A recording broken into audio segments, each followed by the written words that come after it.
Question क्या है कि यदि किसी त्रिभुज का एक कोण शेष दो कोणों के योग के बराबर तो कैसा त्रिभुज होगा। ठीक है, कहता कि एक कोण जो है, मान लेते हैं कोण ए बराबर है किसके, शेष बचे हुए दो कोण कौन कौन सा बच गया, कोण बी और सी, इन दोनों के बराबर है ये अकेले, तो वह कैसा त्रिभुज होगा। तो हम क्या लिखेंगे, पहले कोण ए प्लस कोण बी प्लस कोण सी इक्वल टू कितना 180। अब ये दोनों जो है बी और सी ये किसके बराबर है, कोण ए के बराबर। तो यहाँ पर कोण ए पहले से लिखें और ये इस दोनों के जगह पर हम क्या लिख सकते हैं, कोण ए बराबर कितना हो गया 180। कोण ए प्लस कोण ए इक्वल टू 2 कोण ए इक्वल टू कितना 180, इसलिए कोण ए इक्वल टू कितना 180/2 इक्वल टू 90 डिग्री, यानी कोण ए इक्वल टू कितना आ गया 90 डिग्री। और वह त्रिभुज जिसमें एक कोण 90 डिग्री आ गया तो वह कैसा त्रिभुज कहलाएगा, समकोण त्रिभुज। तो वह जो त्रिभुज है वह कैसा होगा, समकोण त्रिभुज होगा।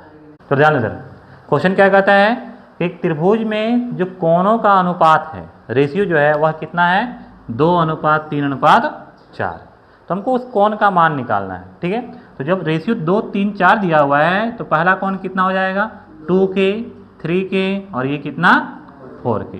ठीक है, और 2, 3, 4 और ये तीनों मिला के कितना डिग्री होना चाहिए बताओ, त्रिभुज है तीनों कोण मिला के 180 डिग्री होना चाहिए। ये तीनों मिला के कितना होगा 180 होगा। तो 2, 3 और 4 कितना हो जाएगा, सब जोड़ देंगे तो 2, 3, 5 और 4 9K, 9K इक्वल टू 180, तो इसलिए K इक्वल टू कितना 20, यानी K का मान कितना आ गया 20 आ गया।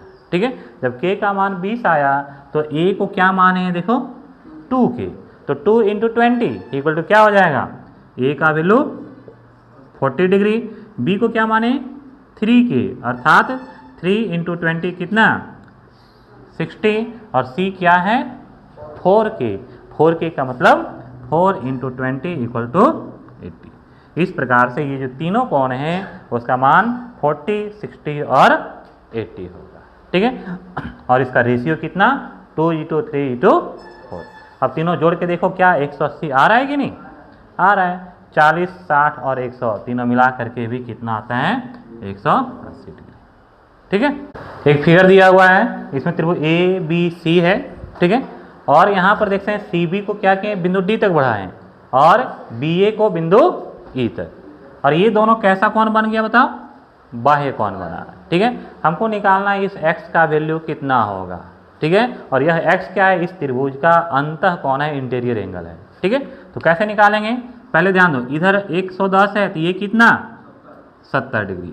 ठीक है, ये 135 है तो ये कितना 45 डिग्री होगा। ठीक है, अब ये देखो 45 हो गया, ये हो गया 70 और ये तीनों मिला के कितना होना चाहिए 180 180 होना चाहिए। ठीक है, तो ये 70 है ये 45 है, दोनों ऐड करो कितना होगा।